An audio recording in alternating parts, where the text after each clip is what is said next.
আছে যে সয় সেই রয়, কিন্তু কেউ কখনো এটা বলে না যে সয় তার কিন্তু ক্ষয়ও হয়।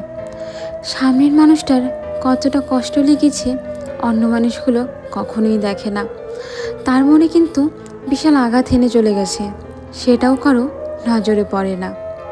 সবাই দেখে তার কতটা সহনশীলতা রয়েছে, সকল পরিস্থিতিতে সে কিভাবে কঠিন হয়ে দাঁড়িয়ে থাকে।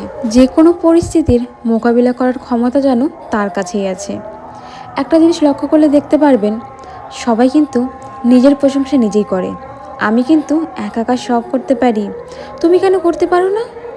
মাঝে মাঝে এমন হয়, এমন চাপা কলে পড়তে হয় সবার সব কথা সহ্য করতে করতে, যখনই মুখ ফসকে বলে ফেলি আমি আর সহ্য করতে পারছি না, হ্যাঁ আমি আর সহ্য করতে পারছি না, তুমি যেটা করছো সেটা ভুল, ঠিক তখনই সেই সময় সেই পরিস্থিতিতেই আমি হয়ে যাই খারাপ।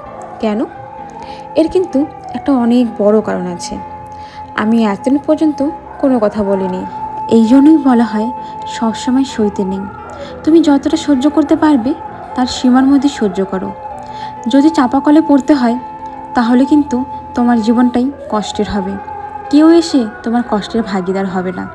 এই জন্য যতটা সইতে পারো ততটাই সব। নমস্কার বন্ধুরা, আমি দিয়া। আমার একটি নতুন ব্লগ ভিডিওতে তোমাদের সবাইকে জানাই অনেক অনেক স্বাগতম। কেমন আছো সবাই কমেন্টে জানাতে একদমই ভুলো না। আমি কিভাবে 1 ঘন্টার মধ্যে আমার এই ছোট্ট ঘরটা সুন্দর করে গুছিয়ে নেওয়ার চেষ্টা করি সেটাই তোমাদের সাথে শেয়ার করব। আমাদের প্রত্যেক মেয়েদেরই কিন্তু ঘর গোছাতে ভীষণ ভালো লাগে, আমিও কিন্তু তোমাদের মধ্যেই একজন। আমারও ঘর গোছাতে ভীষণ ভালো লাগে, মনে হয় ঘরটাকে মনের মতন সারাদিন গোছাতেই থাকি। কিন্তু কি করব, ঘর গোছানো ছাড়াও তো আরও অনেক কাজ থাকে, রান্নাবাড়ি থাকে, সংসারের নানা রকম চাপ থাকে, একসাথে থাকি, সেই সবের কাজ কর্ম, সবার কথাবার্তা, ঝগড়াঝাটি সব কিছু মিলেই কিন্তু সংসার মানে এমন নয় সবসময় হাসি খুশি এইভাবেই থাকি।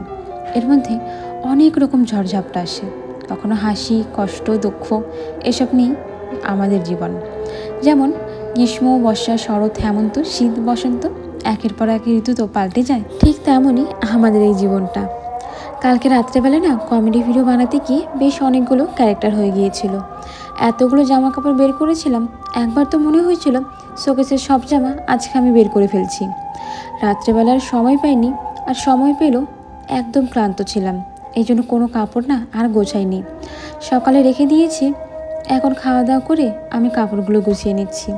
মানে সকালে রান্নাবাড়ি করেছি, সবাই কাজে চলে গিয়েছে, আর বাইরে মিস্ত্রিরাও চলে এসছে যারা বাইরে কাজ করছে। তো আমি ভাবলাম এদিকে আমি ঘরটা গুছিয়ে নিই, বাইরে তো কোনো কাজ করা হচ্ছে না। ধীরে ধীরে জানো এত কাপড় চোপড় জমেছে, পারলে শোকেসের অর্ধেক জামা কাপড় আমি একদিনেই ধুয়ে দিই, কিন্তু কিছু তো করার নেই, ওই বাসি কাপড়গুলি টুকিটাকি ধুয়ে দিচ্ছি। তার মধ্যে অর্ধেক তো শুকোচ্ছে না, ওই ভিজেভাবেই রয়েছে আর বেশ বাজে গন্ধ বেরোচ্ছে, ওগুলোকে আমি আরও একবার করে ধুয়ে দিব। একটা ঘর গোছানোর ক্ষেত্রে কিন্তু জামা কাপড় গোছানোগুলো অনেক ম্যাটার করে। যতটা সুন্দর করে ঘরে জামা কাপড়গুলো গুছিয়ে রাখা যায় ততটাই কিন্তু ভালো লাগে।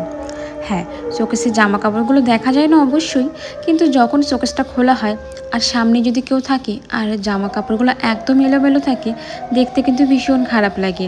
সবসময় চেষ্টা করা উচিত ঘরে জামা কাপড়গুলো সুন্দর করে গুছিয়ে রাখার, মানে যেইভাবেই হোক না কেন একটু গুছিয়ে গাছিয়ে রাখার, যাতে দেখলেই খারাপ না লাগে। আর বাইরে তো মিস্ত্রিরা কাজ করছিল, ঘড়িতে বাজে 11টা, তো ওনারা বলছিলেন ওনারা এখন চা খাবেন। এই জন্য আমি কী করলাম, ঘরের অর্ধেক কাজগুলো সেরে নিয়ে চলে গিয়েছিলাম দোকানে। দোকান তো বেশি দূরে নয়, বাড়ি থেকে বেরোলেই দোকান, সেখান থেকে বিস্কুট, চিনি সব কিছু নিয়ে এলাম। বাড়িতে চা পাতা ছিল সব কিছুই। আর সকালবেলা না এখন আমি লাল চাই বানিয়ে দিচ্ছি, আমার কাছে 10 টাকাই ছিল, সেই জন্য কদিন ধরে লক্ষ্য করতে পারছি ঘরের টুকিটাকি কাজকর্ম হলেও নিজের আর যত্ন নেওয়া হচ্ছে না। যেহেতু বাইরে কোনো কাজ করতে পারছি না, নিজের আর কী করে যত্ন নিই, পুরো বাড়িতে ধুলো বাড়িতে একদম ভর্তি হয়ে গিয়েছে। তো চলো কী আর করার, বাড়ির কাজকর্ম করতে গেলে এসব একটু সহ্য করতেই হয়। এদিকে না ওনাদের জন্য 2 কাপ চা বানিয়েছিলাম। এখন আবার শ্বশুরমশাই বাড়িতে নেই, চা একটু বেশি হয়ে গিয়েছিল, তাই ভাবলাম আমি খেয়ে নিই। সকালে একবার চা খেয়েছিলাম, এখন আবার দুপুরে খাচ্ছি। রাত্রেবেলায় না ঘুমটা অনেক কম হয়, ঘুমাতে ঘুমাতে 11টা 12টার বেশি হয়ে যায়, আবার সকালে 5টা বাজলেই ঘুম ভেঙে যায়। যেহেতু 6টায় উঠি, একটু আগেই যেন ঘুমটা ভেঙে যায়। আমি তো কখনো কখনো 5টায় ঘুম থেকে উঠি যাতে ভয়েস ওভারগুলো ভালো করে দিতে পারি, আবার কখনো কখনো রাত্রেবেলা দিই। কদিন ধরে আমাদের এখানে কীর্তন হচ্ছে, এই জন্য ভয়েস ওভার যখনই দিই না কেন সকাল দুপুর রাত্রি কীর্তনের আওয়াজ শোনাই যাবে। কীর্তনের আওয়াজ শুনতে ভীষণ ভালো লাগে, কিন্তু ভয়েস ওভারে হয়তো তোমাদের একটু সমস্যা হতে পারে আমার কথাগুলি শুনতে। তোমরা কটা দিন একটু মানিয়ে নিও। শোকেসের মধ্যে সব কাপড়গুলো আমি গুছিয়ে নিয়েছিলাম। এরপর কি করেছি, ড্রেসিং টেবিলটাকে একটু সরিয়ে নিয়েছিলাম। মাঝে মাঝে ড্রেসিং টেবিলটাকে সরিয়ে ড্রেসিং টেবিলের পেছনটা আমি পরিষ্কার করে নিই। কী হয় বলো তো, মাকড়সার জালে না ড্রেসিং টেবিল পেছনটা একদম ভরে যায়। আর ধুলোবালি তো আমাদের বাড়িতে সবসময় থাকে, যেহেতু কাঁচা উঠোন, আশেপাশের জায়গাগুলোও কাঁচা। আর আমাদের বাড়ি তো পুরোপুরি ড্রেনের মধ্যে বলতে পারো, চারদিক দিয়ে ড্রেন, তার মাঝখানে আমাদের বাড়ি, সেই জন্য কি ধুলোবালিটা সবসময় বেশি হয়। আর আমাদের যদি কোনো কিছু ফেলতে হয় জানলা দিয়েই ফেলে দিই, কারণ জানলার পেছনেই মানে যে জায়গাটা আর কি আছে সেটা পুরোটাই আর কি হাই ড্রেন একটা, এই জন্য জানলায় ফেললে আমাদের তেমন কোনো অসুবিধা হয় না।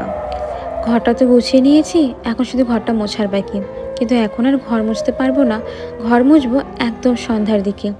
বাড়িতে 3টা বালতি রয়েছে, কিন্তু 3টা বালতিতেই আর কি বাইরে ওনারা কাজ করছিলেন, 3টা বালতি এখন ভর্তি আছে। আর বারবার যদি ওনাদের ডিস্টার্ব করি ওনাদের তো কাজে অসুবিধা হয়ে যাবে, এই জন্য ভাবলাম ওনাদের ডিস্টার্ব করবো না, ঘরে যতটা পারি আমি সেই কাজগুলো করার চেষ্টা করব। এদিকে তো শ্বশুর মাসের শাশুড়িমার ঘরে এসেছিলাম, দেখলাম ওনাদের জলের বোতলগুলো খালি হয়ে রয়েছে, এই জন্য জলের বোতলগুলো ভরে রাখলাম। আর সাথে খাওয়ার টেবিলটাও একটু গুছিয়ে রেখে গেলাম। আমি তো এখানে বসে কখনো খাওয়া দাওয়া করি না, এই জন্য আমার অতটা লক্ষ্য থাকে না কখন জল থাকে কখন জল থাকে না, কখন ময়লা হয় না হয়। আমি তো সবসময় নিজের ঘরেই খাওয়া দাওয়া করি, কিন্তু যখন আমি ঝাড়ু দেওয়ার সময় আসি, যদি কিছু দেখি জল নেই বা নোংরা হয়ে আছে, আমি সব কিছু সাথে সাথে পরিষ্কারটা করেই দিয়ে যাই। আর পুরো ঘর ভর্তি এখন সিমেন্ট বালু দিয়ে ভর্তি হয়ে আছে, দেখতেই পাচ্ছ একদম ধুলো ধুলো। আর এদিকে যে পেপার মানে প্লাস্টিকগুলো দেখতে পারছো না, এগুলো হলো বাইরে না ইট ঢাকার জন্য আনা হয়েছিল, বৃষ্টি হলে সব কিছুতে ভিজে যাবে। আজকে ইট গাঁথা হলো সেই জন্য, আর কালকে না ফ্লোর ঢালাই হবে। ফ্লোর ঢালাই করতে গেলে কিন্তু প্লাস্টিকের অনেক দরকার হয়। আমার ভিডিওগুলো মনে হয় এখন তোমাদের সাথে ভালো মতো করে শেয়ার করতে পারছি না, তোমাদের মনের মতন হয়তো করতেও পারছি না ভিডিওগুলো। কি করি বলো, যতটা সময় পাই শুধুমাত্র ক্লিপগুলো উঠিয়ে রাখার চেষ্টা করি, প্রপারলি যে কোনো একটা ভিডিও হয় না সেটা আর হচ্ছে না। চলো আমি চেষ্টা করব ভালো মতো ভিডিও করার।